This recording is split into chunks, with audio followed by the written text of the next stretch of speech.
This is the Weather Gazer Philippines, your trusted weather channel. Magandang araw Pilipinas, narito lang pinakahuling update sa magiging lagay ng ating panahon ngayong araw ng Sabado, January 10, 2026. Sa kasalukuyan ay tatlong weather systems pa rin ang nakakaapekto sa ating bansa, ang shearline, easterlies at northeast monsoon o amihan. Unahin natin ang shearline na makakaapekto ngayong araw sa Cagayan, Isabela, Quirino, Aurora, Quezon Province at Rizal. At ang mga lugar na ito ay makakaranas ng maulap na kalangitan at kalat-kalat na pagulan na may mga kasamang pagkidlat pagkulog. Kaya posible ang banta ng mga biglang pagbaha o pagguho ng lupa, lalo na kung may mga umiiral na katamtaman hanggang sa minsan ay malalakas na pag-ulan. Samantala umiiral naman ang easterlies o ang mainit na hangin mula sa karagatang Pasipiko. Magdadala ito ng maulap na kalangitan at scattered rains and thunderstorms sa Bicol region, sa buong Visayas, sa may Dinagat Islands at sa Surigao del Norte. Mag-ingat dahil posible pa rin ang banta ng mga biglaang pagbaha o pagguho ng lupa, lalo na kung may mga umiiral na katamtaman at minsan ay malalakas na pagbuhos ng ulan. Ngayong araw makakaapekto rin ang amihan o northeast monsoon, magdadala ng malamig na panahon, maulap na kalangitan at mga kalat-kalat na mahihinang pag-ulan sa Cordillera Administrative Region, sa nalalabing bahagi ng Cagayan Valley, sa may Nueva Ecija at Bulacan.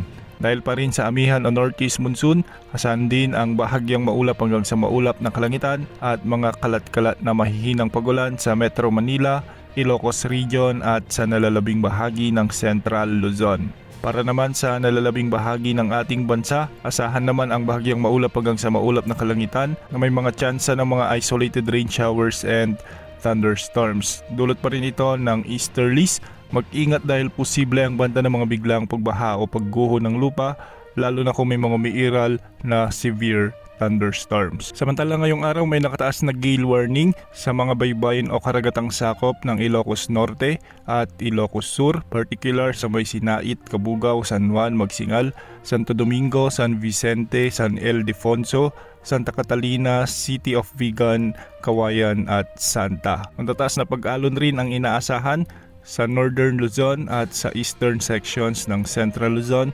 posibleng umabot hanggang 4 meters sa nalalabing baybayin ng Luzon at sa eastern sections ng Visayas, posible mga pag-alon hanggang 3.4 meters. Sa nalalabing baybayin ng bansa, posible mga pag-alon hanggang 2.5 meters. Sa ngayon wala pa rin tayong minomonitor na LPA o bagyo na makakaapekto sa ating bansa, ngunit sa mga susunod na araw, sa susunod na linggo, ay posible ang pamumuo ng sama ng panahon. Posible itong maging LPA o di kaya naman ay tropical depression o mahinang bagyo, base ito sa ipinapakita ng Tropical Cyclone Threat Potential Forecast ng PAGASA. Kung sakaling maging bagyo ito ay tatawagin ito sa local name na Bagyong Ada at base sa mga pagtataya ay lalapit ito sa silangan ng Mindanao at sa may eastern Visayas. Maghanda dahil posible ang malawakang pagbaha o malawakang mga pag-ulan na magdudulot ng mga pagbaha sa paglapit ng potensyal na bagyong ito. Yan ang update sa lagay ng panahon. Ito po ang Weather Gazer Philippines, ang inyong pinagkakatiwalaang weather channel. This is the Weather Gazer Philippines, your trusted weather channel.